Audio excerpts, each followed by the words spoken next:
안녕하세요. 저는 명자 아들이라고 합니다. 저는 부모님께 직접 말로 표현하지 못했던 자식의 진심 어린 마음과 감사함을 대신 전해드리는 일을 하고 있습니다.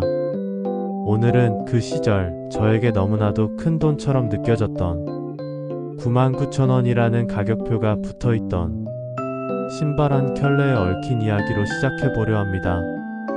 철없고 어렸던 그 시절 부모님의 진심 어린 사랑과 희생보다 단지 한 켤레의 신발이 더 중요하고 소중하게 느껴졌던 한 아들의 이야기입니다. 제가 초등학교 5학년이었을 때 겪었던 일이었습니다. 그때 우리 반에서 인기가 정말 많았던 친구들, 학교의 모든 아이들이 부러워하고 동경하던 그 아이들이 예외 없이 하나같이 아디다스 슈퍼스타라는 이름의 신발을 신고 매일 아침 학교에 등교했어요. 그 시절의 브랜드 운동화는 지금처럼 흔하게 볼 수 있는 것이 아니었습니다. 우리 부모님 세대에게 브랜드 신발이라는 것은 하나의 사치품이었고, 아이들에게는 그 신발 자체가 마치 사회적 계급처럼 느껴졌던 시대였습니다. 운동화 한 켤레로 친구들 사이의 관계와 위치가 달라지고 그 신발을 신은 아이는 자연스럽게 무리의 중심이 되어 있었죠. 새하얀색 가죽 표면에 딱딱하게 처리되어 있는 앞코 부분, 양 옆으로 반짝반짝 빛나는 세 줄의 선명한 무늬가 새겨져 있던 그 신발. 그 신발이 어찌나 멋있고 근사하게 보이던지 지금 이 순간에 생각해봐도 그때의 강렬했던 동경과 갈망의 감정이 생생하게 느껴질 정도입니다. 그 신발을 신고 학교 복도를 걸으면 친구들의 모든 시선이 나에게로 집중될 것만 같고, 사진을 찍을 때마다 발끝이 더 자신 있게 앞으로 나아갈 수 있을 것만 같았습니다.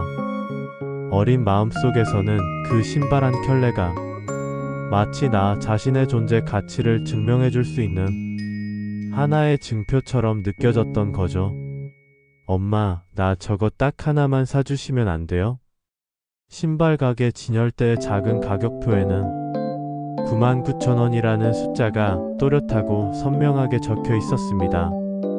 지금 이 나이가 되어 다시 돌이켜 생각해보면 그리 엄청나게 큰 돈이라고 할 수도 없는 금액이지만, 그때 당시의 어린 나에게는 그 금액이 정말로 세상의 모든 것을 살 수 있는 전부의 돈처럼 느껴졌습니다.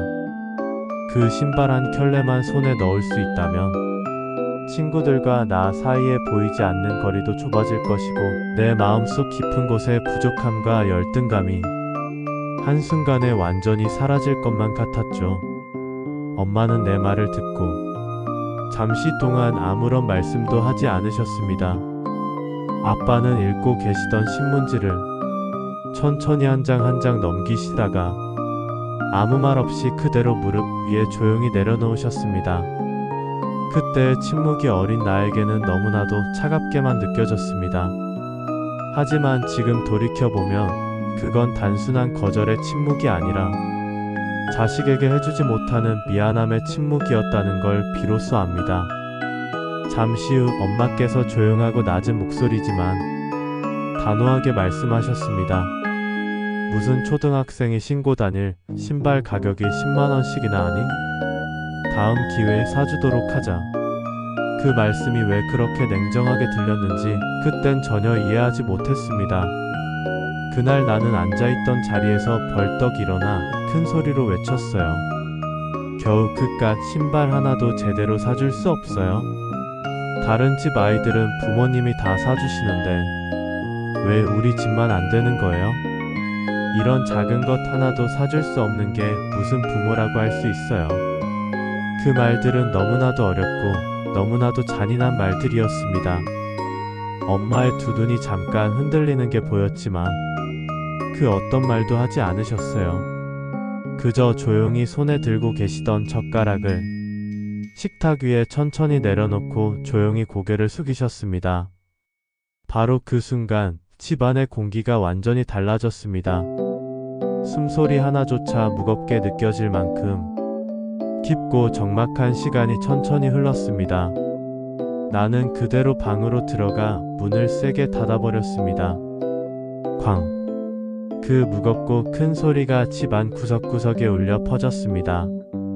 방 안에 누워 이불을 뒤집어 쓰고 혼자 중얼거렸어요. 왜 우리 집은 항상 이런 식이야? 왜 맨날 못 사준다는 거야? 힘들다는 거야? 다른 집 애들은 다 가지고 있는데 왜 나만 없어? 눈물이 주르르 흘러내렸습니다. 하지만 그 눈물이 단순한 슬픔의 감정 때문이 아니라 어린 나 자신이 느끼는 깊은 결핍감 때문이었다는 걸 지금에서야 비로소 깨닫고 압니다. 그날 저녁 식탁 위에는 식지 않은 밥그릇들이 그대로 놓여 있었고 부엌에 희미한 형광등 불빛만이 쓸쓸하게 켜져 있었습니다. 엄마는 설거지를 하시며 아무 말씀도 하지 않으셨고 아빠는 다시 신문을 들었다가 조용히 내려놓으셨습니다. 그 조용한 시간 속에서 이제 와 생각해보면 그건 부모님의 깊고 깊은 슬픔이었습니다. 해주고 싶은데 해줄 수 없는 마음. 그 마음이 얼마나 깊이 아팠을지를 그땐 상상조차 할 수 없었습니다. 며칠이 지난 후 아빠께서 말씀하셨어요. 신발은 다음 달이 되면 꼭 사주마. 지금은 조금만 참고 기다려주렴. 하지만 그 다음 달은 끝내 오지 않았습니다. 그 말 속에는 지금 당장은 경제적으로 어렵다는 현실과 그래도 언젠가는 꼭 해주고 싶다는 간절한 의지가 함께 담겨 있었겠죠. 시간이 흘러 학교 운동회 날이 점점 다가왔습니다. 그 시절의 운동회는 마을 전체의 큰 축제였습니다. 엄마들은 새벽부터 정성스럽게 김밥을 싸고 아빠들은 돗자리와 음료수를 한가득 들고 아이들을 응원하러 오시던 그런 따뜻한 시절이었죠. 하지만 나는 그날따라 유난히 마음이 무겁고 불편했습니다. 친구들이 새 신발을 신고 운동장을 신나게 뛰어다니는 모습이 부럽고 억울하게만 느껴졌어요. 그날 아침 엄마께서 조심스럽게 물으셨습니다. 엄마랑 아빠도 잠깐이라도 운동회에 가볼까? 나는 고개를 들지도 않고 차갑게 말했습니다. 오지 마세요. 진짜로 절대 오지 마세요. 그럴 시간 있으면 차라리 일이나 더 하세요. 엄마의 표정이 순식간에 굳어졌습니다. 그래, 알았어. 그럼 그렇게 하마. 그 한마디로 모든 대화는 끝이 났습니다. 운동회 날 학교는 아이들의 웃음소리와 김밥 냄새로 가득 차 있었습니다. 친구들은 부모님과 함께 사진을 찍고 도시락을 먹으며 즐겁게 웃고 있었어요. 나는 그 모습을 멀리서 보며 괜히 더 속이 쓰렸습니다. 그 감정은 단순한 부끄러움이 아니었습니다. 그건 깊은 죄책감이었습니다. 집에 돌아왔을 때 식탁 위에는 김밥통 하나가 놓여 있었습니다. 운동회 잘했니? 혹시 몰라서 김밥 좀 싸봤다. 짧은 메모 한 장이 붙어 있었어요. 뚜껑을 열자 따뜻한 김밥 냄새가 방 안가득 퍼졌습니다. 바로 그 순간 마음이 무너져 내렸습니다. 엄마는 그래도 나를 위해 김밥을 정성스럽게 싸셨구나. 며칠이 지난 뒤 엄마께서 조심스럽게 물으셨습니다. 보물, 혹시 엄마랑 같이 다니는 게 부끄럽니다? 나는 젓가락을 들고 있다가 멈췄습니다. 아니요, 전혀 그렇지 않아요. 그제야 비로소 깨달았습니다. 엄마는 내가 부모님이 창피하고 부끄러워서 그렇게 말한 줄로만 알고 계셨던 거예요. 하지만 나는 단 한 번도 부모님이 부끄럽다고 생각한 적이 없습니다. 정말로 부끄러웠던 건 오히려 철없던 나 자신이었습니다.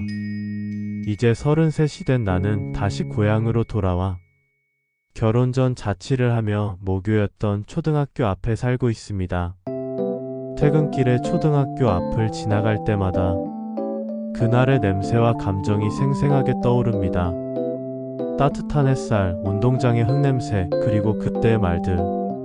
겨우 그깟 신발 하나도 못 사줘요? 오지 마세요. 절대로 오지 마세요. 그 말들이 내 인생에서 가장 후회스럽고 미안한 말이 되었습니다. 어린 시절 엄마의 낡은 수첩을 보게 됐습니다. 가계부 같았어요. 아들 운동화 99,000원이라고 적힌 페이지를 발견하게 되었습니다. 글씨는 힘주어 눌려 있었고 지워졌다가 다시 덧쓴 흔적이 남아 있었습니다.